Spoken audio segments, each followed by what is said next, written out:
નમસ્કાર વિદ્યાર્થી મિત્રો, લાસ્ટ લેક્ચરમાં આપણે હાર્મોનિક તરંગમાં કળા તફાવત અને પથ તફાવત વિશે છે એ ભણ્યા હતા. બરાબર. આજના લેક્ચરમાં આપણે વાત કરવાની છે દોરીમાં ઉદ્ભવતા તરંગની ઝડપ. દોરીમાં જે તરંગ ઉદ્ભવે છે એ કેવું છે એ તમને ખબર છે કે દોરીમાં લંબગત તરંગ ઉત્પન્ન થાય.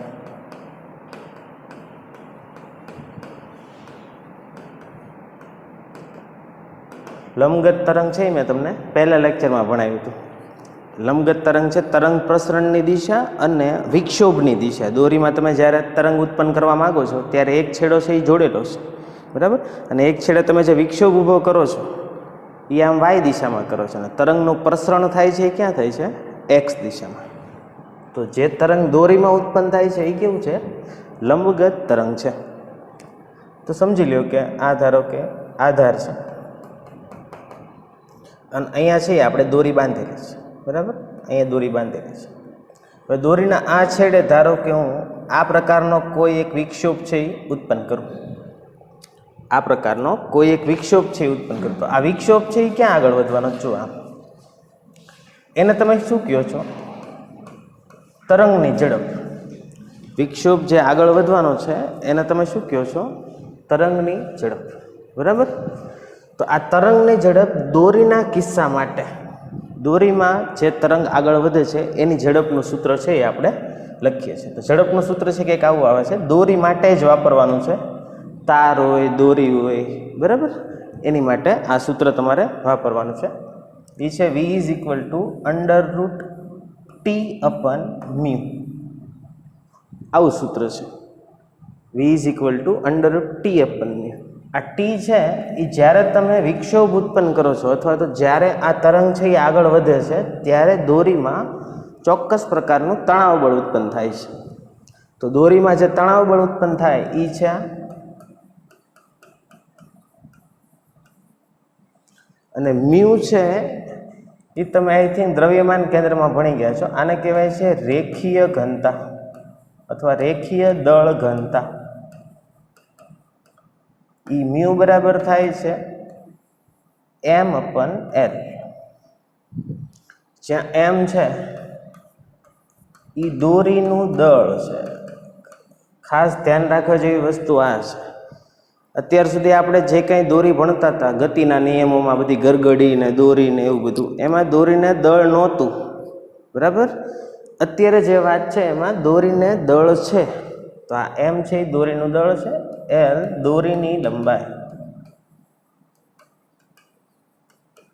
અને આ તણાવ બળ કીધું એમ દોરીમાં ઉદ્ભવતું તણાવ બળ છે. આના ઉપરથી શું ખબર પડે? દોરીમાં તણાવ બળ છે એ ઉત્પન્ન થયેલું હશે. ધારો કે દોરીમાં વધારે તણાવ બળ ઉત્પન્ન થયેલું છે, વધારે આમ દોરીને ખેંચી રાખી છે, અને તમે તરંગ જે ઉત્પન્ન કરો તો એ તરંગ છે ઝડપથી આગળ વધે. એટલે તણાવ બળ વધે તો તરંગની ઝડપ છે એ વધે. આટલી વસ્તુ ક્લિયર થઈ? દોરીને આમ ફીટ પકડી રાખીશ, બરાબર, અને એમાં છે એ તરંગ ઉત્પન્ન કરો તો એ તરંગ ફટાફટ પહોંચી જશે બીજા છેડા ઉપર. તો તણાવ બળ વધે તો એ વધે. બીજું આ જોવાનું છે, દોરીનું દળ ધારો કે વધારે હોય, દોરી ભારે હોય, બરાબર, મોટું દોરડું હોય, જાડું, દોરીનું દળ છે એ વધારે હોય. દળ વધારે હોય ને ત્યારે તમે તરંગ છે એ ઉત્પન્ન કરશો તો વિક્ષોભ ઓછો ઉત્પન્ન થાય. પછી આગળ વધવાની ઝડપ પણ કેવી હશે? ઓછી હશે. તો મ્યુ વધે એટલે કે રેખીય દળ ઘનતા વધે. ઓછી લંબાઈના દોરડાનું દળ વધારે હોય તો આમાં ખબર પડે. મ્યુ વધે એટલે ઓછી લંબાઈના દોરડાનું દળ વધારે હોય તો તરંગની ઝડપ છે એ ઘટે, બરાબર. આવી વાત છે. તો તરંગની ઝડપમાં વધઘટ કઈ રીતે થાય? તણાવ બળ અને રેખીય ઘનતા સાથે એ આપણે ભણ્યા, બરાબર. તો આ ઇક્વેશન બરાબર છે, યાદ રાખી લેજો. દોરીમાં જે લંબગત તરંગો ઉત્પન્ન થાય છે એની ઝડપ છે એ કેટલી છે? √T/μ જેટલી. ખબર પડી એટલી? હવે આ સૂત્ર છે એ હું તમને સાબિત કરાવવા જઈ રહ્યો છું કે આ સૂત્ર કઈ રીતે આવે, બરાબર. મોટા ભાગે બધા પાકું કરાવી દેતા હોય છે કે આ સૂત્ર યાદ રાખી લેજો, √T/μ આપણે છે એ સાબિત કરીએ છીએ. ખબર પડે તો તમે બરાબર સમજજો, બાકી તમે પણ પાકું કરી શકો છો. ચાલો જોજો બરાબર. દોરીમાં જ્યારે આપણે વિક્ષોભ ઉત્પન્ન કર્યો ત્યારની વાત કરું તો વિક્ષોભ ઉત્પન્ન કરીને આવો આકાર છે આપણને મળ્યો. બરાબર, આવો આકાર મળે છે ત્યારે શું થશે એ ખાસ વસ્તુ વિચારજો. જ્યારે તમે આ પ્રમાણે વિક્ષોભ છે એ પૂરો પાડો છો ત્યારે દોરીમાં ચોક્કસ તણાવ બળ છે એ ઉત્પન્ન થશે. વિક્ષોભ તમે પૂરો પાડો ત્યારે દોરીમાં ચોક્કસ તણાવ બળ છે એ ઉત્પન્ન થશે. તો દોરીમાં તણાવ બળ કઈ રીતે લખવાનું એ તમને ખબર જ છે. બરાબર, આ રીતે આપણે તણાવ બળ છે લખતા. પણ કહેવાની વાત શું થાય છે અહીંયા, દોરીને દળ છે, દોરીને દળ છે. દોરીને દળ છે એનો મતલબ શું થયો? બધી જગ્યાએ તણાવ બળ છે કેવું હશે? અલગ અલગ હશે. બધી જગ્યાએ તણાવ બળ કેવું હશે? અલગ અલગ હશે. સમજો ખાસ. જો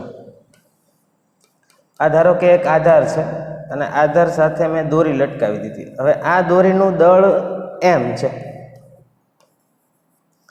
દોરીનું દળ એમ છે.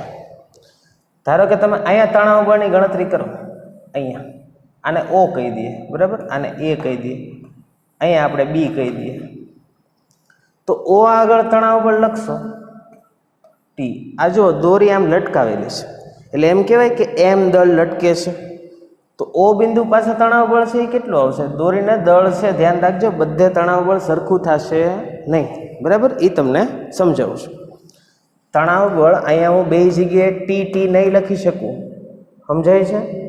બે જગ્યાએ TT લખાય નહીં, એવું તમને સમજાવવા માંગુ છું.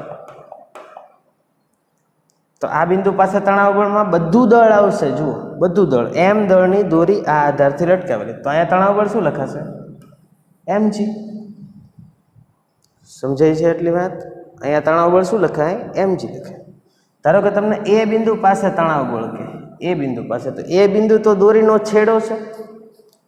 અહીંયા કોઈ પણ જાતનો દળ લટકાવેલો નથી, દળ જ નથી. બરાબર, અહીંયા કોઈ દળ જ નથી. તો આ એ બિંદુ પાસે તણાવ બળ છે કેવું થશે? 0. બી વચ્ચેનો છેડો છે, મતલબ અહીંયા જે તણાવ બળ ઉત્પન્ન થશે, બરાબર, TB, એ તણાવ બળ કેટલા દળના કારણે ઉત્પન્ન થશે? તો કે આ અડધી લંબાઈની દોરીના દળના કારણે. અડધી લંબાઈની દોરીના દળના કારણે. તો TB કેટલું આવશે? mg/2. તો જોઈ શકો તમે, નીચેના છેડેથી ઉપરના છેડે જઈએ એમ તણાવ બળ છે એ વધતું જાય છે. નીચેના છેડેથી ઉપરના છેડે જઈએ એમ તણાવ બળ છે એ વધતું જાય છે.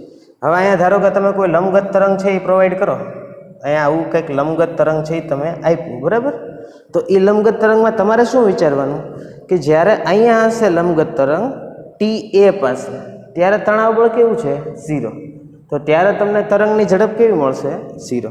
જ્યારે TB પાસે પહોંચશે ત્યારે થોડુંક તણાવ બળ વધ્યું એટલે અહીંયા તરંગની ઝડપ છે એ વધારે હશે. અને જ્યારે આ છેડે પહોંચશે ત્યારે તણાવ બળ મહત્તમ છે, તો ત્યારે તરંગની ઝડપ છે કેવી હશે? મહત્તમ. એનો મતલબ શું થયો? તરંગની ઝડપ છે એ બદલાશે. તરંગની ઝડપ તણાવ બળની સાથે દોરીમાં બદલાશે. બરાબર, જે છેડે તણાવ બળ નથી ત્યાં કોઈ ઝડપ નથી. તણાવ બળ જે વધતું જાય, તણાવ બળ જે રીતે વધતું જાય એ રીતે એની ઝડપ છે એ વધતી જાય. તો અહીંયા દોરીમાં ઝડપ છે કેવી હશે? 0. પછી અહીંયા ઝડપ છે એ થોડીક વધશે અને અહીંયા ઝડપ છે એ બહુ વધશે. ખબર પડે છે? તો આ વાત છે એ તમને સમજાવવા માંગુ છું. દોરીને દળ છે, દોરીને દળ છે. બરાબર, તો એમાં આપણે એનો વેગ છે એ ગણવાનો છે. તો જે તણાવ બળ ઉત્પન્ન થાય છે એના કારણે આપણને તરંગની ઝડપ અથવા તો વેગ છે એ મળે છે. સમજાણું એટલું? હવે આપણે આ ઇક્વેશન છે એ તારવીએ. આ જે સમીકરણ મેં પહેલાં લખી રાખેલું હતું V = √T/μ, એ આપણે તારવીએ. ચાલો ખાસ સમજો. તો જ્યારે મેં વિક્ષોભ ઉત્પન્ન કર્યો ત્યારે દોરીમાં તણાવ બળ ઉત્પન્ન થયું હશે અને એ તણાવ બળના કારણે મને ઝડપ છે એ મળે છે. હવે અહીંયા છે એ પહેલાં જે આપણે વિક્ષોભ ઉત્પન્ન કર્યો છે એની વાત કરીએ. તમે સૂત્ર સાબિત કરવા માટે આ જે મેં વિક્ષોભ ઉત્પન્ન કર્યો છે એમાં દોરીનો આ જે નાનો ભાગ છે એ વિચારો. દોરીનો આટલો ભાગ છે એ વિચારો. હવે એ ભાગ છે એને ગતિ કેવી રીતે થઈ? જુઓ, ઉપર નીચે થઈ છે. આ ભાગની ગતિ છે એ કઈ રીતે થઈ? ઉપર નીચે થઈ. ધારો કે આટલી લંબાઈ છે એ ડીએલ છે. કેટલી છે? ડીએલ. એનું દળ છે એ ડીએમ છે. ખાસ ધ્યાન રાખજો, એ ભાગ તો ઉપર નીચે જ થયો છે.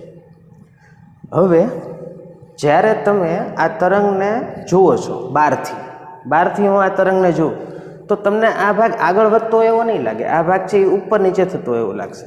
પણ સૂત્ર સાબિત કરવા માટે હું તરંગની નિર્દેશ ફ્રેમથી જોઉં. તરંગની નિર્દેશ ફ્રેમથી જોતા તરંગની નિર્દેશ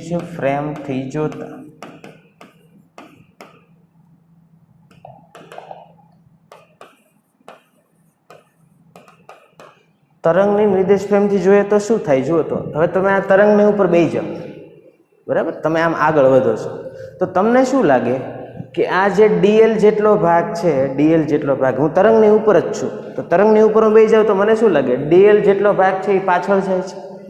કારણ કે હું આગળ જતો હોય તો મને શું લાગે? ડીએલ જેટલો ભાગ છે એ પાછળ જાય છે. તમે આમ જોશો સીધા બહારની તમારી પોતાની નિર્દેશ ફ્રેમથી જોશો તો શું લાગશે? આ ભાગ ઉપર નીચે દોલન કરે છે. તરંગની નિર્દેશ ફ્રેમથી જુઓ તો આ ભાગ છે, આ તરંગ ધારો કે વી ઝડપથી આગળ વધતું હોય તો આ ભાગ તમને વી ઝડપથી પાછળ જતો એવું લાગે. જો આવું કરીએ તો તરંગની નિર્દેશ ફ્રેમથી જોતા ડીએલ ભાગ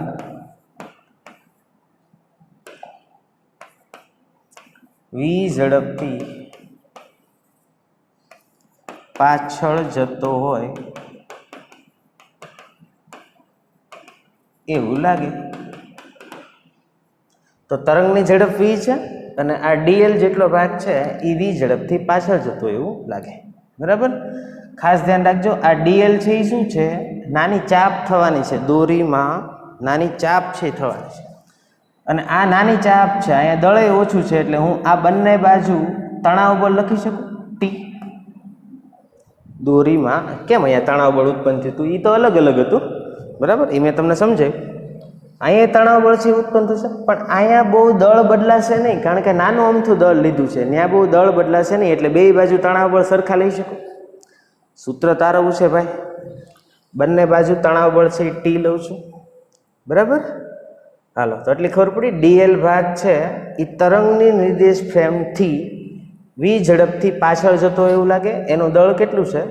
ડીએમ છે. અને બંને છેડા ઉપર તણાવ બળ છે એ કેટલું ઉત્પન્ન થયું છે? ટી ઉત્પન્ન થયું છે. બરાબર? હવે આપણે એને ઝૂમ કરીને સમજીએ. આ ધારો કે આપણી ડીએલ લંબાઈની ચાપ છે, બરાબર? એનું દળ છે એ કેટલું છે? ડીએમ છે. હવે આ ચાપ છે, બરાબર? એમાં તણાવ બળ આવી રીતે ઉત્પન્ન થયેલું. જો ચાપમાં તણાવ બળ ટી આવી રીતે ઉત્પન્ન થયેલું બે છેડે. હવે આ ચાપ છે એ કોક ને કોક વર્તુળનો ભાગ હશે. ચાપ છે એ કોક ને કોક વર્તુળનો ભાગ છે એ હશે, બરાબર? ધારી લઈએ ચાલો કે આ એ વર્તુળનું કેન્દ્ર છે. જોજો ભાઈ, અહીંયા દોરું છું હું તમને. આ જે નાનો ભાગ છે એ બતાવું છું આટલો, બરાબર? એ ઝૂમ કરીને આવો દેખાય છે. ધારી લો કે અહીંયા ખૂણો થીટા છે, અહીંયા ખૂણો છે એ થીટા છે, બરાબર?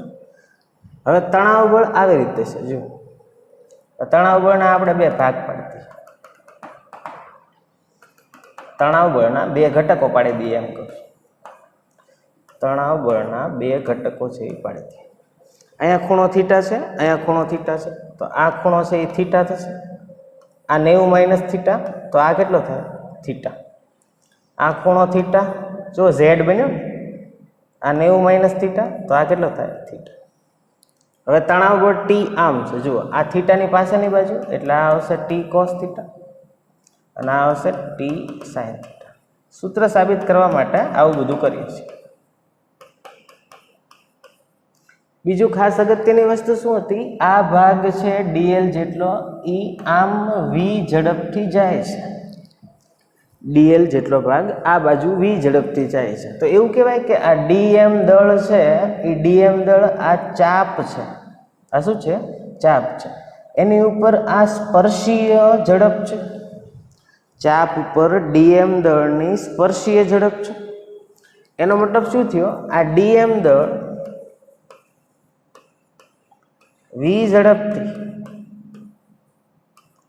વર્તુળમય ગતિ કરે. ડીએમ દળ વી ઝડપથી વર્તુળમય ગતિ કરે. અને વર્તુળમય ગતિ કરતું હોય ત્યારે તમને ખબર જ છે, વર્તુળમય ગતિ થતી હોય ત્યારે કેન્દ્રગામી કેન્દ્ર ત્યાગી બળો છે આવે. તો એ કેન્દ્ર ત્યાગી બળને સમતોલનમાં લાવવાનું કામ કોણ કરશે એ તમને ખબર છે. આ કેન્દ્રગામી બળ છે એ ક્યાં લાગતું હોય? કેન્દ્ર તરફ. એ કોક ને કોક બળ છે એ એનો પાર્ટ પ્લે કરતું હોય. ખબર જ નહીં તો કે કેન્દ્રગામી બળ છે એ પોતે નથી, કોઈક બળ છે એ કેન્દ્રગામી બળ બની જાય છે. તો આમાં તમે જુઓ તો કેન્દ્ર તરફ છે એ કયા કયા બળો દેખાય છે તમને? આ ટી કોસ થીટા તો સામસામી કેન્સલ થઈ ગયા. જો કેન્દ્ર તરફ આવતા હોય એવા કયા બળો છે? તો કે આ ટી સાઇન થીટા અને T sine theta. T cos theta cancel થઈ ગયા. તો કેન્દ્ર તરફ હોય એવા કયા બળ છે? 2t sine theta. એ શું બની જશે? કેન્દ્રગામી અથવા તો કેન્દ્ર ત્યાગી બળ. કેન્દ્ર ત્યાગી બળ લેતા હોય તો આમ લેવાનું, બરાબર? તો એફસી બરાબર દેખાય જ છે. શું છે? 2t sine theta. હવે એફસી બરાબર શું લખાય? તો કે દળ કેટલું છે? ડીએમ. તો ડીએમ વી સ્ક્વેર અપન આર. ધારી લો કે આ જે અંતર છે આટલું, એટલે કે ચાપ એની લંબ આ ત્રિજ્યા એ કેટલી છે? આર. આ જે અંતર છે આટલું એટલે કે આ ત્રિજ્યા વર્તુળાકાર ભાગની ત્રિજ્યા એ છે આર. લખાય એવું?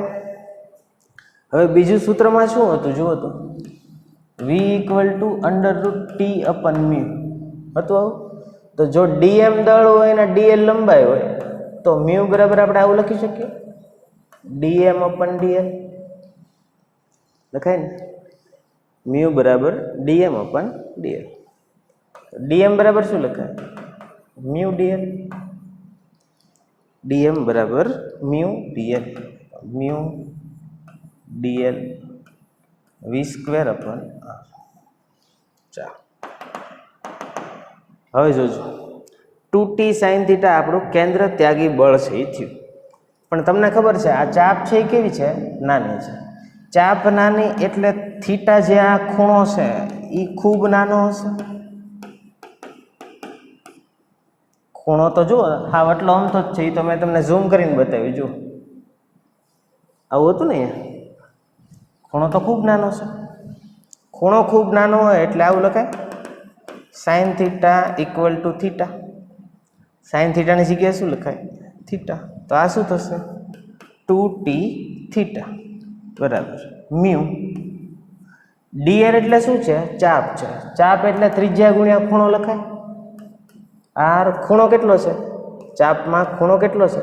2 થીટા. તો ડીએલ બરાબર શું લખાય? r2 theta લખવાય. ડીએલ બરાબર તો મ્યુ ડીએલ એટલે r2 થીટા વી સ્ક્વેર અપન આર. હાલો એક આર આર કેન્સલ થઈ ગયા. અહીંયા લખીએ જો મ્યુ 2 થીટા વી સ્ક્વેર. આર આર કેન્સલ થઈ ગયા. ચાલો 2 થીટા કેન્સલ. તો શું આવ્યું જુઓ તો આ બાજુ t is equal to mu v square. તો વી સ્ક્વેર બરાબર શું લખાય? ટી અપન. અને તેથી વી ઇક્વલ ટુ √t અપન. લ્યો થઈ ગયું સાબિત. પાકું કરવાનું નથી, કોઈ પણ સૂત્ર સાબિત થાય, બરાબર? ગોખવાથી કઈ ફાયદો થાય નહીં. ચાલો આ ખાસ ખબર પડી તમને કે આ દળ તો ઉપર નીચે ગતિ કરે છે, એને કોઈ ઝડપ છે નહીં. પણ તમે બહારથી જુઓ તો નથી, તરંગની નિર્દેશ ફ્રેમથી જુઓ તો આ વી ઝડપથી આગળ વધતું હોય. અને પછી તણાવ બળ કઈ રીતે ઉત્પન્ન થાય એ અહીંયા કર્યા જુઓ. સમાન શું કામ લીધા? તો કે નાનું દળ છે, નાના દળની આજુબાજુ તણાવ બળ જે ઉત્પન્ન થાય એમાં બહુ કાંઈ ફરક પડે નહીં. તો એ બે તણાવ બળ કેવા લીધા? સમાન લીધા, બરાબર? પછી આ આકૃતિને ઝૂમ કરીને દોરી આવી. ડીએમ દળ છે, ડીએલ લંબાઈ છે, અને આ વી ઝડપથી આમ જતું એવું લાગે. આમ જતું હોય એટલે ડીએમ દળ વી ઝડપથી વર્તુળમય ગતિ કરે. વર્તુળમય ગતિ કરે ત્યારે કેન્દ્ર ત્યાગી કેન્દ્રગામી બળ આવે. એ કોકને કોક બળને સમતોલતું હોય તો કયું બળ આવ્યું કેન્દ્ર તરફ? T sine theta, T sine theta, 2t sine theta. પછી થીટા ખૂણો ખૂબ નાનો છે, સાઇન થીટા બરાબર થીટા લખ્યા અને અહીંયા બધું લખતા ગયા. Mu is equal to DM upon DL, DM બરાબર મ્યુ ડીએલ મૂક્યું બધું. પછી છેલ્લે ડીએલની કિંમત મૂકી, ડીએલ બરાબર r2 થીટા. બરાબર, તો ફાઇનલી સૂત્ર છે આવી ગયું. પડીને ખબર? તો સૂત્ર સાબિત આપણે કર્યું. નેક્સ્ટ હવે આપણે એના એક્ઝામ્પલ છે એ સોલ્વ કરીએ. તમારા મટીરિયલમાં પણ ઘણા બધા એક્ઝામ્પલ છે એ આપેલા છે, એ તમારા જાતે સોલ્વ કરવાના છે. હું તમને અમુક રેફરન્સ માટે કરાવું છું. ચાલો લખજો પહેલો દાખલો.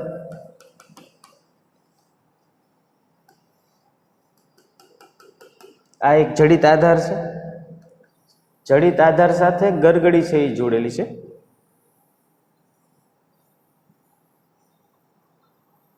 અને એના છેડે એક દળ લટકાવેલું છે. આ ગરગડીના છેડે એક દળ લટકાવેલું છે અને આને જડિત આધાર સાથે બાંધેલા છે. અમુક બિંદુના નામ આપ્યા છે. અહીંયા એ બિંદુ છે, પછી આ બી, પછી અહીંયા છે સી બિંદુ અને અહીંયા છે ડી બિંદુ. કે છે જો બધી જ દોરી સમાન દ્રવ્યની બનેલી હોય અને સમાન આડછેદ ધરાવતી હોય,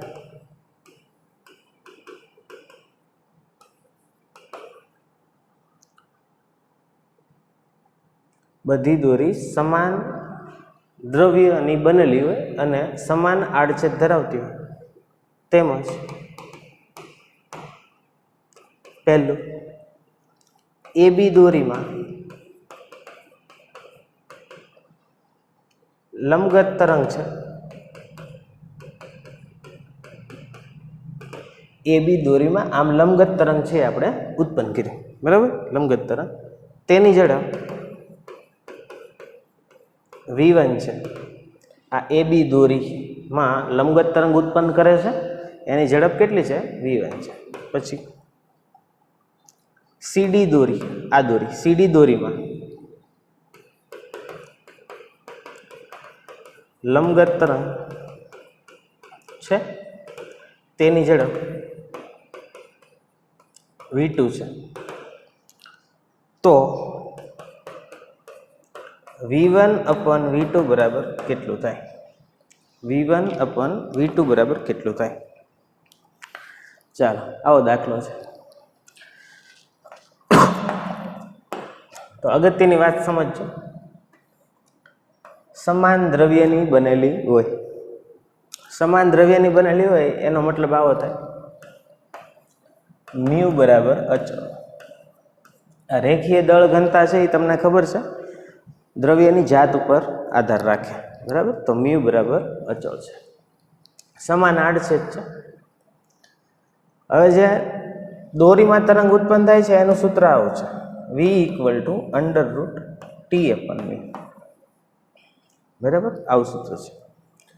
મ્યુ તો અચળ છે, એનો મતલબ હવે ટોટલી જે આ બંને ઝડપો છે v1 અને v2 એ કોની ઉપર આધાર રાખે છે? તણાવ બળ ઉપર.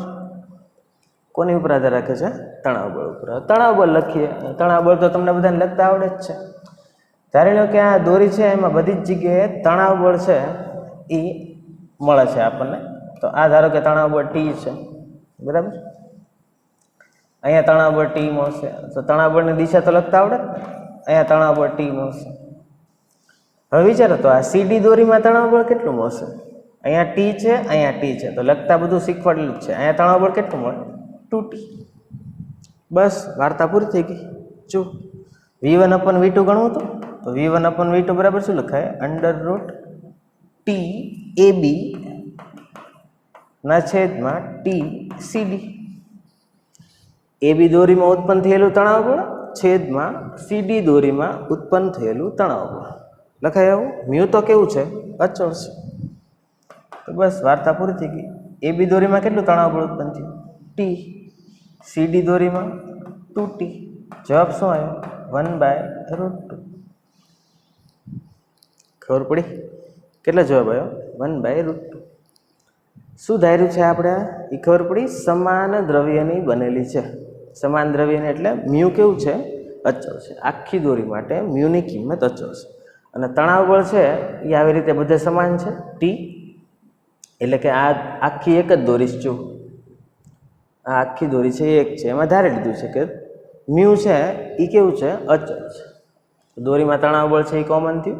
અહીંયા તણાવ બળ ટી છે તો અહીંયા 2t ગુણોત્તર લીધો 1/√2. બીજો એક દાખલો આપું છું.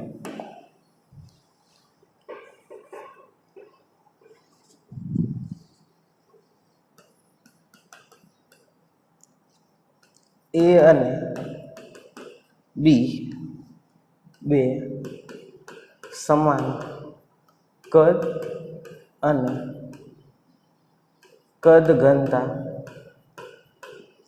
ઘનતા ખાસ ધ્યાન રાખજો રો ની બનેલી છે. તે બંને સમાન તણાવથી ખેંચાયેલી છે. તણાવ બળ કેવું છે? બંનેમાં સમાન છે. હવે એની ત્રિજ્યા બી કરતા બમણી છે. તો VA/VB ગણો.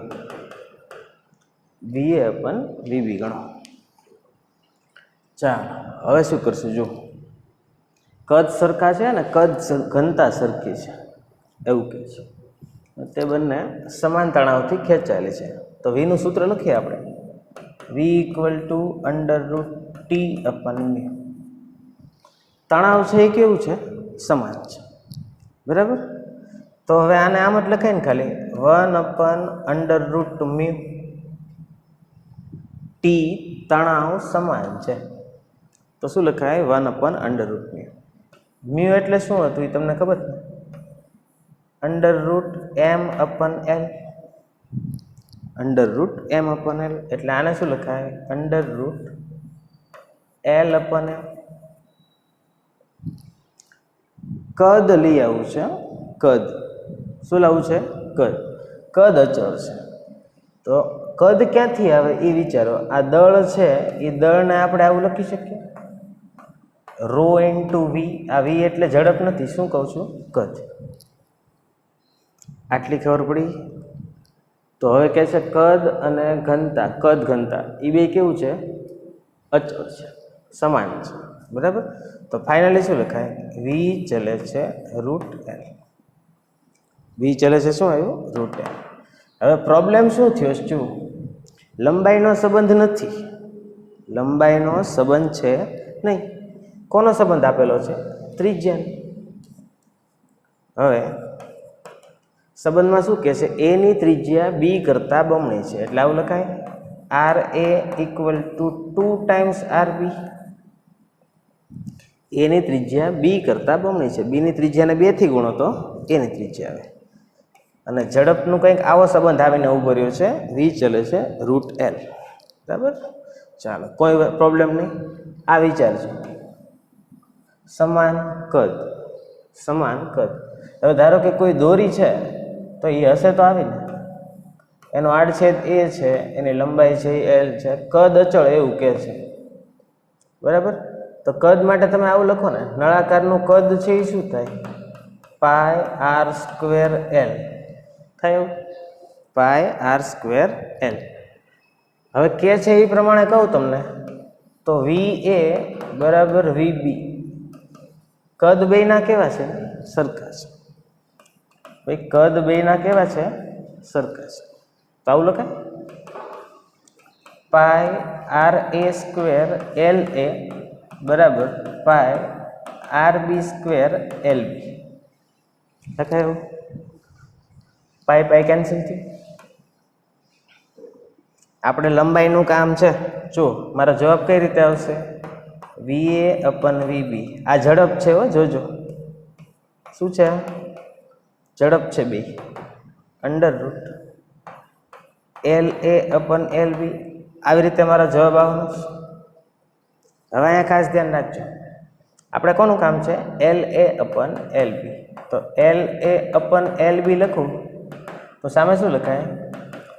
RB²/RA². RB²/RA². હવે RA ની જગ્યાએ શું લખાય? 2RB. તો આ શું થઈ જશે? RB²/4RB². RB²/4RB². એનો વર્ગ કરવાનો, RB નો. RA નો વર્ગ કરો તો 4RB². RB કેન્સલ, તો આ શું આવ્યું? 1/4. એનું અંડર રૂટ છે, તો √1/4. બરાબર? √1/4 એટલે VA/VB નો જવાબ શું આવ્યો? 1/2. ખબર પડી? આ ખાસ ખબર પડવી જોઈએ. સમાન તણાવ TH. બરાબર? પછી આવું આવી √L/M. કદ અચળ હતું તો દળની જગ્યાએ ρ × V લખ્યું. બરાબર? બે અચળ છે તો V ચલે છે, √L. પછી ત્રિજ્યાનો સંબંધ હતો ને કદ અચળ હતું તો લખ્યું અહીંયા જો, એની ઉપરથી લંબાઈનો સંબંધ છે એ લઈએ. બરાબર? મૂક્યો, ફાઇનલી જવાબ છે આવ્યો. ક્લિયર થઈ એટલી વાત? નેક્સ્ટ જોઈએ.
તો આવી કંઈક રચના છે. અહીંયા એક મેં વિક્ષોભ ઉત્પન્ન કર્યો છે. દોરી છે, આ આખી દોરી છે. દોરીમાં વિક્ષોભ ઉત્પન્ન કર્યો છે. બરાબર? તો O પાસેથી વિક્ષોભ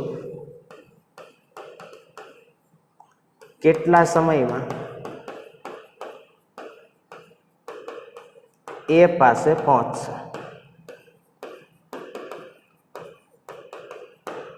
શેની ગણતરી કરવાની છે? O પાસે જે વિક્ષોભ ઉત્પન્ન થયો છે એ કેટલા સમય પછી A પાસે પહોંચશે. હવે જો આ દોરી છે એમાં જે મ્યુ આપેલું છે એ તમે ખાસ જોજો. મ્યુ 10 ગ્રામ પ્રતિ મીટર. એનો મતલબ 1 મીટર દોરીની લંબાઈ છે એ કેટલી છે? 10 ગ્રામ છે. 1 મીટર દોરીની લંબાઈ 10 ગ્રામ છે. હવે આપણે સમય ગણવો છે. બરાબર? સમય એટલે શું થશે? જુઓ, આ જે તરંગ આગળ વધશે v ઝડપથી અને જે અંતર કાપશે, બરાબર, એ બેનો સંબંધ એના ઉપરથી જ સમય મળશે. ઝડપ એટલે શું લખો તમે? અંતરના છેદમાં સમય. ઝડપ એટલે શું લખશો? અંતરના છેદમાં સમય. સમય એટલે શું થવાનું છે? અંતરના છેદમાં ઝડપ. અંતર કેટલું છે O થી A સુધી પહોંચવા માટે? તો કે 10 મીટર. V ગણી લઉં એટલે મારું કામ થઈ જાય. અને V નું સૂત્ર તો આવડે જ છે. V = √T/μ. તમને એમ થાય કે તણાવ બળ, તો તણાવ બળ જુઓ તો અહીંયા દળ લટકાયું છે, અહીંયા તણાવ બળ T હશે. બરાબર? અહીંયા તણાવ બળ છે એ કેટલું હશે? T. અને એ T કઈ રીતે મળશે સંતુલિત સ્થિતિમાં? તો કે T = m છે. કેટલું m છે? 10 કિલોગ્રામ. તો તણાવ બળ કેટલું આવશે? 100 ન્યૂટન. તણાવ બળ કેટલું આવશે? 100 ન્યૂટન. હવે તમને એમ થાય કે અહીંયા તો તણાવ બળ અલગ હશે, તો હા, અલગ હશે તણાવ બળ. અહીંયા તણાવ બળ જેટલું ઉત્પન્ન થયું છે અથવા તો જેટલું મળ્યું છે એટલું અહીંયા નહીં હોય. અહીંયા તણાવ બળ અલગ હશે. અહીંયા તણાવ બળ જે લખશું એ તણાવ બળ કેટલું આવશે જુઓ તો. ઓ પાસે ધારો કે તમને એમ થાય કે ઓ પાસે તણાવ બળ લખું, તો ઓ પાસે તણાવ બળ કેટલું આવશે? તો કે ઈ તણાવ બળ ઇક્વલ ટુ આ જે આટલેથી આટલી લંબાઈની દોરી છે, આટલેથી આટલી લંબાઈની દોરી, એની લંબાઈ કેટલી છે? 10. બરાબર? તો ધારી લો કે આટલી દોરી છે એનું દળ m1 છે. આટલી દોરીનું દળ કેટલું છે? m1 છે. તો આ m1 વત્તા આ m1 વત્તા m ઇન્ટુ g, આટલું તણાવ બળ O બિંદુ પાસે હશે. જો આ ભાગે છે એને દળ છે, આ ભાગ છે અહીંયા તો દળ લટકાવેલું જ છે. બરાબર? આટલી લંબાઈ કેટલી છે? 10 મીટર. તો હવે શું ધ્યાન રાખજો, મ્યુ ઇક્વલ ટુ શું હતું? m/l હતું ને. તો m બરાબર શું લખાય? મ્યુ ઇન્ટુ l લખાય. તો આ m1 ની જગ્યાએ આવું લખાય જુઓ તો મ્યુ ઇન્ટુ l. l એટલે કેટલું છે? 10 મીટર. l કેટલું છે? 10 મીટર વત્તા આ m એટલે કેટલું છે? 10 કિલોગ્રામ છે. ધ્યાન રાખજો બધું, આ 10 કિલોગ્રામ અને ગુણ્યા 10. જીની કિંમત 10. બરાબર? ચાલો, મ્યુ એટલે કેટલું? 10 ગ્રામ અને આ મીટર એટલે 100 ગ્રામ થયું. 100 ગ્રામ એટલે 100 ગુણ્યા 10 - 3 કિલોગ્રામ વત્તા આ 10 કિલોગ્રામ ગુણ્યા 10. 100 ગુણ્યા 10 - 3 એટલે 0.1 થાય ને, અને આ 10.1 થાય ગુણ્યા 10 કરો તો 101 ન્યૂટન. આટલો તણાવ બળ આવશે. જુઓ તો બહુ કાંઈ ફરક નથી પડ્યો. અહીંયા તણાવ બળ કેટલું છે? 100. તો અહીંયા તણાવ બળ કેટલું છે? 101. ચાલે. કેમ ચાલ્યું? તો કે આ દળ ઘનતા જે છે, રેખીય દળ ઘનતા, એ કેવી છે? ઓછી છે. તો આ છેડે તણાવ બળ તમે આની જેટલું લઈ શકો. બરાબર? ચાલો ઝડપ ગણીએ. તો v ઇક્વલ ટુ શું છે? √t/μ. t ની કિંમત 100. સરખું લઈ લઉં છું. બરાબર? 100. અને મ્યુ કેટલું છે? 10 ગ્રામ પ્રતિ મીટર. 10 ગ્રામ 10 ગુણ્યા 10 - 3 નહીં, પ્રતિ મીટર જ છે, એને કંઈ કન્વર્ટ કરવાની જરૂર છે નહીં. બરાબર? ચાલો, તો કેટલું આવશે? આ જુઓ, 10 ગુણ્યા 10 - 3 એટલે 10 - 2. 10 - 2 ઉપર જાય એટલે 100 ગુણ્યા 100, એનું અંડરરૂટ કાઢો એટલે 100 મીટર પ્રતિ સેકન્ડ. આટલી ઝડપ આવી. તો 10/100. સમય કેટલો લાગશે? 0.1 સેકન્ડ. કેટલો સમય લાગશે? 0.1 સેકન્ડ. 0.1 સેકન્ડમાં અહીંયાથી જે વિક્ષેપ ઉત્પન્ન કર્યો એ પાસે પહોંચી જશે. પડી ખબર? એક્ઝામ્પલમાં શું કરવાનું? જો તણાવ બળમાં ખાસ ધ્યાન રાખજો, તણાવ બળમાં કેટલું દળ છે એના ઉપર આધાર રાખે. તો આ દોરી નહિવત દળ ધરાવે છે. આ 10 કિલોગ્રામની સાપેક્ષે આ દોરી નહિવત દળ ધરાવે છે. લગભગ સરખું જ આવ્યું. જો આખી O પાસે લીધું અહીંયા તો 101 આવ્યું, અહીંયા લીધું તો 100 આવ્યું. ઝડપ ગણવી હતી, સમય ગણવો હતો તો ઝડપ છે એ આપણે આ સૂત્રથી ગણી પછી મૂકી દીધું. બરાબર છે? ચાલો, તો આટલી ખબર પડી. હવે આપણે એક એવો કિસ્સો લઈએ કે દોરીમાં છે એ વિવિધ જગ્યાએ તણાવ બળની ગણતરી કરવાની આવે, બધી જગ્યાએ અલગ અલગ ઝડપ હોય, તો શું કરવાનું? બરાબર? એટલે કે આવી રીતે તણાવ બળ નજીકમાં ન મળતું હોય તો શું કરવાનું, એવું પણ એક શીખવાડી દો. બરાબર? ચાલો લખજો.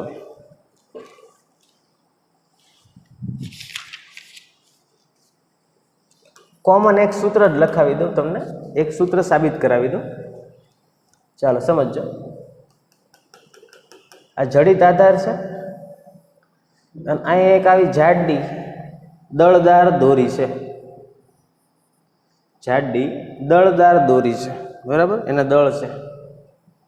તો ધારી લો આ દોરી છે એનું દળ કેપિટલ M છે અને એની લંબાઈ છે એ કેપિટલ L છે. અહીંયા એક લઈ લે O, પછી અહીંયાથી એક X અંતરે ધારી લો, વચ્ચે નથી, નહીંતર તો તમને ખબર પડી જશે, વચ્ચે નથી, અહીંયા ત્યાં કોઈક બિંદુ લઈ લ્યો પી, બરાબર. એ પી બિંદુ ઓ છેડાથી કેટલા અંતરે છે? એક્સ અંતરે, બરાબર. અને અહીંયા એક બિંદુ લઈ લ્યો, એ કહી દો આને, આ બિંદુને શું કહી દઈએ? એ કહી દઈએ. ચાલો, તો આટલી તો તમને ખબર છે, એ પડે છે.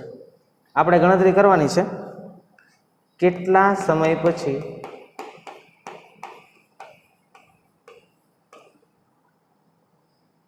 ઓ પાસેથી ઉત્પન્ન થયેલો વિક્ષોભ એ પાસે પહોંચે. ખાસ ધ્યાન રાખજો, શું ગણવાનું છે? કેટલા સમય પછી ઓ પાસેથી ઉત્પન્ન થયેલો વિક્ષોભ એ પાસે પહોંચે. ચાલો, હવે દોરી છે એ દળદાર છે, જોજો. હવે કોઈ તમને પૂછે કે આ ઓ પાસે તણાવ બળ કેટલું, તો ઓ પાસે તણાવ બળ કેવું? 0. ઓ પાસે તણાવ બળ કેટલું? 0. એ પાસે કોઈ પૂછે તણાવ બળ કેટલું, તો તમે સીધું કહી દો કે ભાઈ બધું દળ છે એટલે એમ છે, બરાબર. કહી દો. પી પાસે તમારે શું કરવું પડશે? આટલી જે દોરી છે એનું દળ ધારવું પડશે. તો ધારી લો કે આ દળ છે એ સ્મોલ એમ છે, તો અહીંયા જે તણાવ બળ ઉત્પન્ન થાય છે ટીપી, પી બિંદુ પાસે તણાવ બળ ઉત્પન્ન થાય છે, એમાં રોલ કોનો છે? સ્મોલ એમ દળનો છે. સ્મોલ એમ દળનો રોલ છે. ત્યાં જે તણાવ બળ ઉત્પન્ન થાય એમાં સ્મોલ એમ દળ છે, બરાબર. તો ટીપી ઇક્વલ ટુ શું લખશો? Small MG.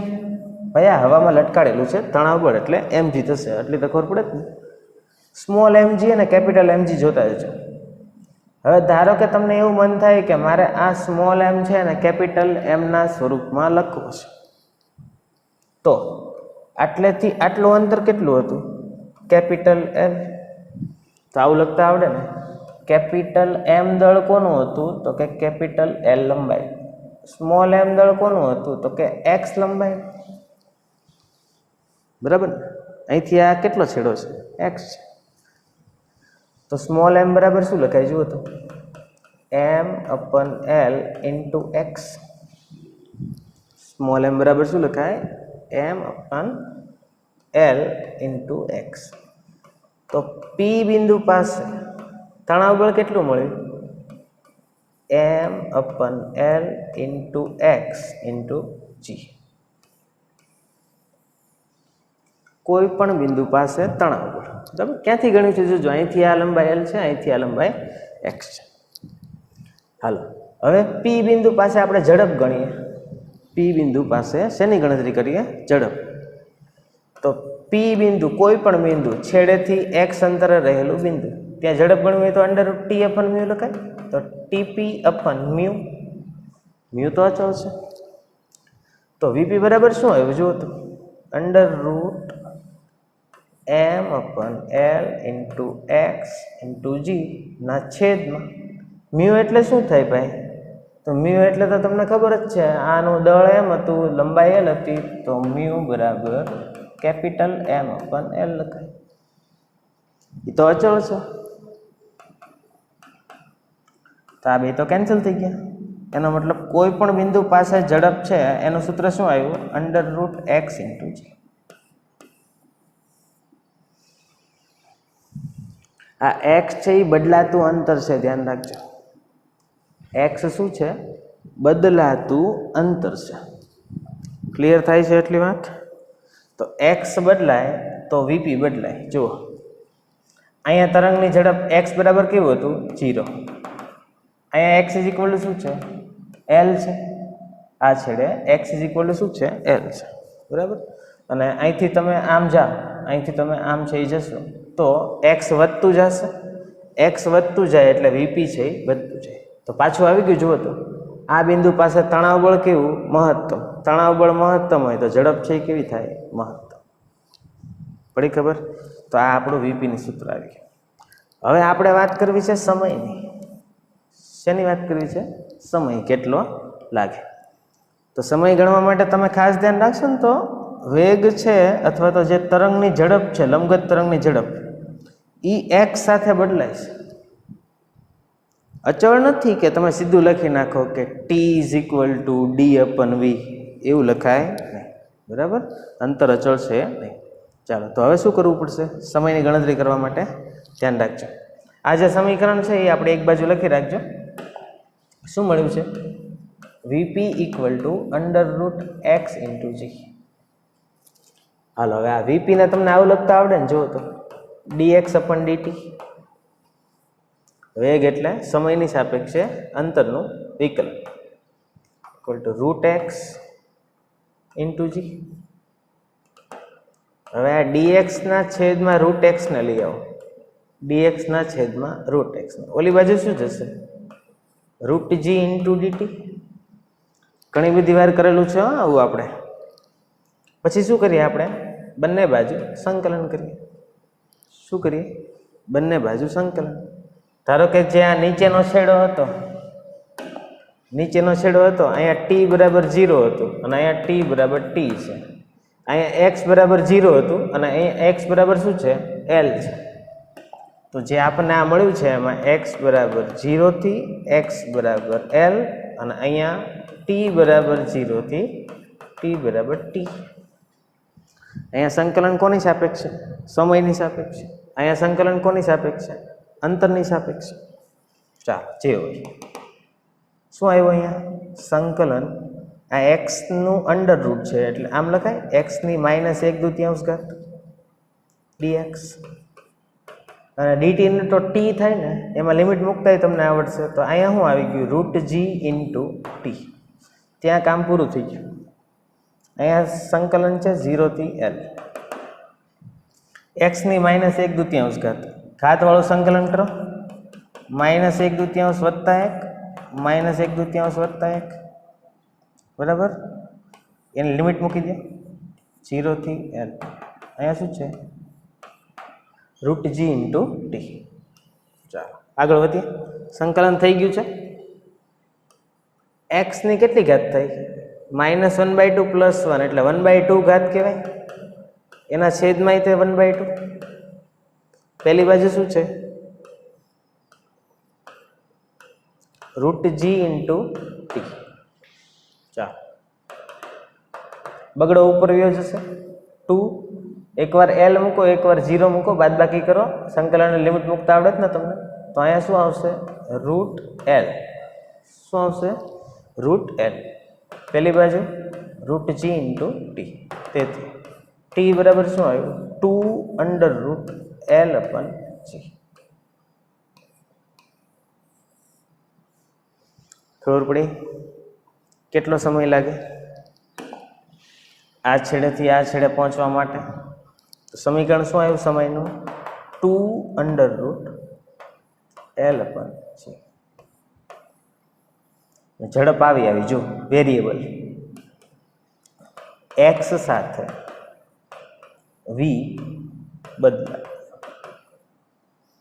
x સાથે v છે એ બદલાય. ખબર પડી એટલી વાત? ચાલો, એક એક્ઝામ્પલ છે ને એમાં આપણે આગળ વધીએ. એવો ને એવો જ આપું છું, પણ હવે થોડોક ચેન્જ કરીએ આપણે. થોડુંક તમને કહી દઉં છું, પછી તમે ઘરે ગણજો. આધાર છે, આ પેલી જાડી દોરી, એનું દળ M અને એની લંબાઈ L, બરાબર. હવે એક કામ કરીએ આપણે, આના છેડે એક દળ લટકાવી દઈએ. આવું જનરલી કોઈ નથી કરાવતું હતું.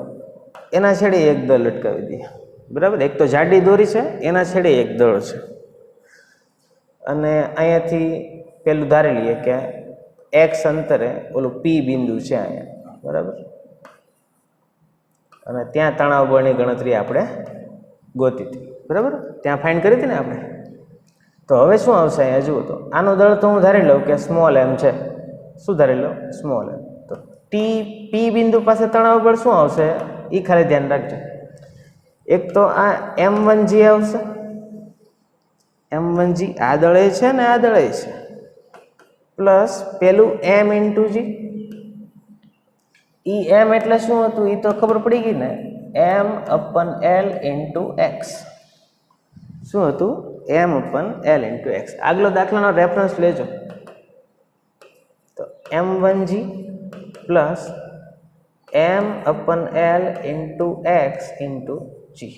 આ ટીપી મળી ટીપી. હવે એના ઉપરથી પેલું વીપી કેટલું મળશે એ જોઈ લો. વીપી એટલે શું હતું અંડર રૂટ ટીપી અપન મ્યુ. હાલો આ કેટલું મળે જોજો હવે. તો આગળ વધીએ આપણે હવે આમાં અંડર રૂટ ટીપી. ટીપી એટલે M1G. આ M1 એટલે આ લટકાવેલું દળ છે એ એક્સ્ટ્રા છે એડ થયેલું, બીજું કંઈ નથી. M1G પ્લસ આ સેપરેટ છેદમાં લખતા જાઓ મ્યુ. મ્યુ એટલે શું લખાય એમ અપન એલ પ્લસ આ એમ અપન એલ ઇન્ટુ એક્સ ઇન્ટુ જી અપન એમ અપન એલ. આ એમ અપન એલ આ એમ અપન એલ તો કેન્સલ થઈ ગયા. તો વીપીનું સૂત્ર શું આવ્યું અંડર રૂટ M1 એલ આ એલ ઉપર જતો એલ જી છેદમાં કેપિટલ એમ. કેપિટલ એમ કોનું દળ છે દોરી. દોરી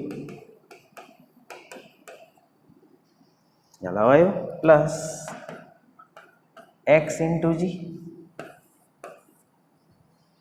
વીપીનું સૂત્ર આવ્યું. હવે એ વીપીનું જે સૂત્ર છે એના ઉપરથી સમય ગણવાનો. તો વીપીનું સૂત્ર શું હતું બરાબર M1 upon capital M into L into G plus X જી.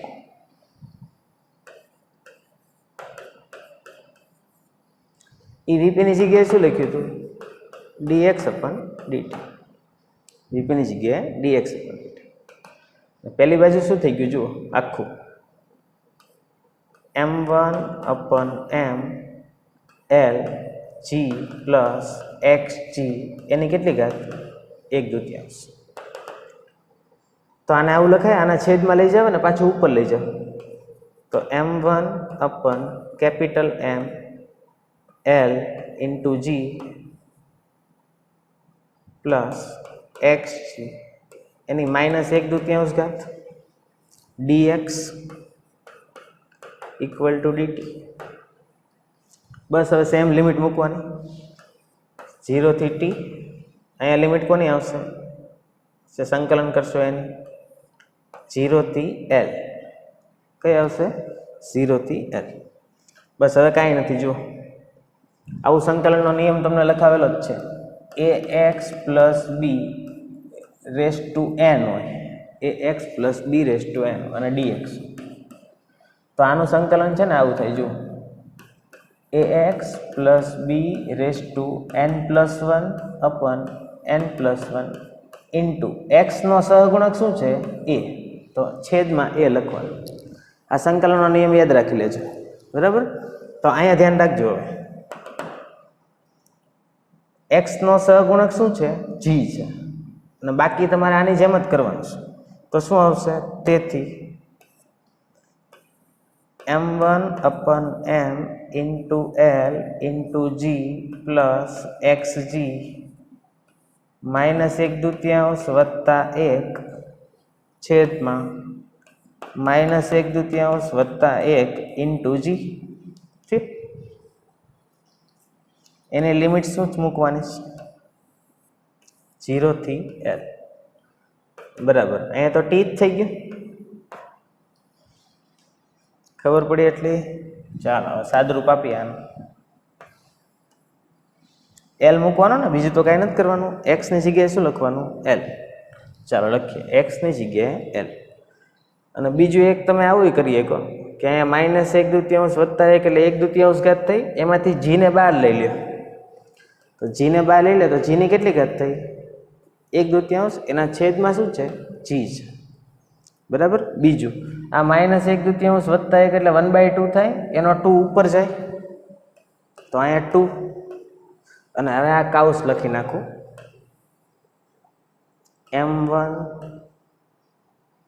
અપન એમ આ એલ ઇન્ટુ જી તો નીકળી ગયો બહાર વત્તા એક્સ એની કેટલી ઘાત થઈ? એની લિમિટ શું મૂકવાની? 0 થી L. 0 થી L. પહેલી બાજુ શું છે? ટી. જો બધી ખબર પડવી જોઈએ, થોડુંક સાદુરૂપ જાતે આપજો. તેથી અહીંયા શું આવી ગયું જુઓ તો, 2/, આ જીની કેટલી ઘાત? 1/2. આ 1/2 ને અહીંયા 1 કહેવાય, તો નીચે લઈ લેવાનું. તો આવું આવ્યું. અહીંયાથી જુઓ તો આ એક્સની જગ્યાએ L મૂકવાનું, એકવાર એક્સની જગ્યાએ શું મૂકવાનું?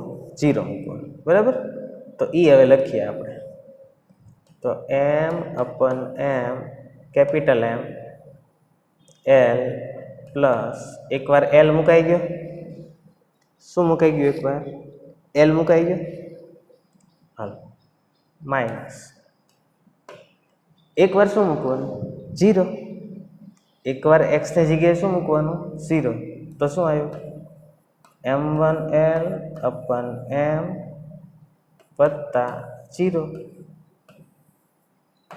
બરાબર ટી. બાદ બાકી કરો તો જુઓ તો આ પદ તો ગયું. બાદ બાકી કરો તો આ પદ ગયું. શું વધ્યું અહીંયા? L. આ આખાની કેટલી ઘાત હતી? ધ્યાન રાખજો, 1/2 ઘાત હતી. આખાની કેટલી ઘાત હતી? 1/2 ઘાત હતી. અહીંયા 1/2 ઘાત છે. અહીંયા કેટલી ઘાત છે? 1/2 ઘાત છે.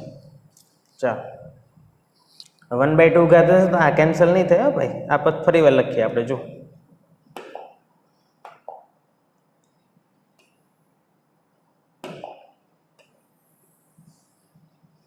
થોડુંક ધ્યાન રાખજો લખવામાં.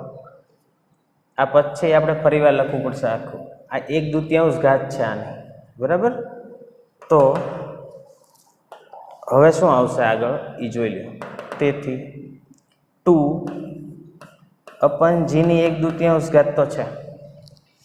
અહીંયા આપણે 1/2 ઘાત લખવાની રહી ગઈ હતી. આ 1/2 ઘાત. બરાબર. હવે લિમિટ મૂકીએ ત્યાં. તો હું તમને એમ કહેતો હતો કે એકવાર L મૂકવાનું છે. તો M1/M × L પ્લસ L લખાઈ ગયું. એની કેટલી ઘાત છે? 1/2. પછી માઇનસ એકવાર એક્સની જગ્યાએ કેવું લખવાનું? 0. તો શું આવશે? M1L/M plus 0. એની કેટલી ઘાત? 1/2. બરાબર. Equal to T. તો હવે તમારે આમાંથી L ના કોમન લેવા હોય તો લઈ લો. એ L બહાર આવશે એ કેટલી ઘાત સાથે બહાર આવશે જુઓ તો એ ઘાત સાથે બહાર આવશે તમારું 2L ની 1/2 ઘાત અપન G ની 1/2 ઘાત. પછી આ આખું પદ, એ આખા પદમાં શું વધ્યું હવે એ જુઓ તો અહીંયા વધ્યું M1/M પ્લસ 1 એની 1/2 ઘાત માઇનસ M1/M એની 1/2 ઘાત. બરાબર. શું વધ્યું? 0. થયું ને? આવું ખબર પડી એટલી વાત? બરાબર. 0 ક્યાં લખ્યું? બરાબર ટી. તો તેથી ટી બરાબર શું આવ્યું? 2/L/G અને આ આખું સમજાણું? જે ડબલ એડવાન્સ લેવલનું થઈ જાય છે. જો આટલું તો ખબર પડી ને. પછી ખાલી સાદુરૂપ આપ્યું છે, બીજું કાંઈ નથી કર્યું. હાલો હવે ધ્યાન રાખજો. આજે મેં તમને આગલો દાખલો કરાવ્યો હતો એનો જવાબ શું આવ્યો હતો? T = 2/L/G આવો આવ્યો હતો. એમાં મેં છેડે દળ લટકાડ્યું નહોતું. અને આ જે દાખલો આપણે ગણ્યો હમણાં એમાં મેં છેડે દળ લટકાવ્યું હતું. બરાબર. છેડે દળ ન લટકાવ્યું હોત તો ઓલો જવાબ આવો જોઈએ 2/L/G. એ ચેક કરીએ તો આપણો જવાબ સાચો. તો આ M1 ની કિંમત 0 મૂકી દઉં. અહીંયા હું M1 ની કિંમત 0 મૂકી દઉં. તો અહીંયા M1 ની કિંમત 0 મૂકી દઉં તો આ પદ 0 થયું. આ પદ છે એ 0 થયું. એકની 1/2 ઘાત કરો એટલે 1 આવે. 1 માઇનસ 0 1 માઇનસ 0 એટલે કેટલું થયું? 0. 1 માઇનસ 0 એટલે 1 થયું. તો અહીંયા છે શું આવશે? 1. તો ટી બરાબર શું આવે? 2√L/g × 1. એનો મતલબ આપણો જૂનો જવાબ છે આવી ગયો. ખબર પડી ને? આ સંકલન ખાસ ધ્યાન રાખજો. આ છે સંકલન કરવાનું, એમ કરી નાખવાનું, પછી એક્સનો સહગુણક બાજુમાં આવશે. એ શું છે? જી. એમાં લિમિટ મૂકી અને પછી એટલે સુધી લઈ આવ્યા. અને પાછું ચેકે કર્યું આપણે કે M1 દળ ન હોય તો ઓલો જૂનો જવાબ આવે છે કે નહીં. બરાબર? તો થોડુંક અહીંથી તમે જાતે સાદુરૂપ છે આપી દેજો. પડીને ખબર? તો આ પ્રકારના ઘણા બધા દાખલા તમારા મટીરિયલની અંદર પણ આપેલા છે. એ હવે તમારે જાતે સોલ્વ કરવાના રહે. તો આજના લેક્ચરનો મેઇન કન્સેપ્ટ શું હતો કે દોરીમાં લંબગત તરંગ ઉત્પન્ન થાય છે અને એ લંબગત તરંગની ઝડપ છે એ કયા સૂત્રથી મળે? તો કે √T/. બરાબર? બાકી આપણે અલગ અલગ વેરાયટીના બધા દાખલા છે એ કર્યા. તો આજનો લેક્ચર છે એ આપણે અહીંયા પૂરો કરીએ છીએ. પછીના લેક્ચરમાં બાકીની વાત છે એ કરશું. ક્લિયર? Thank you.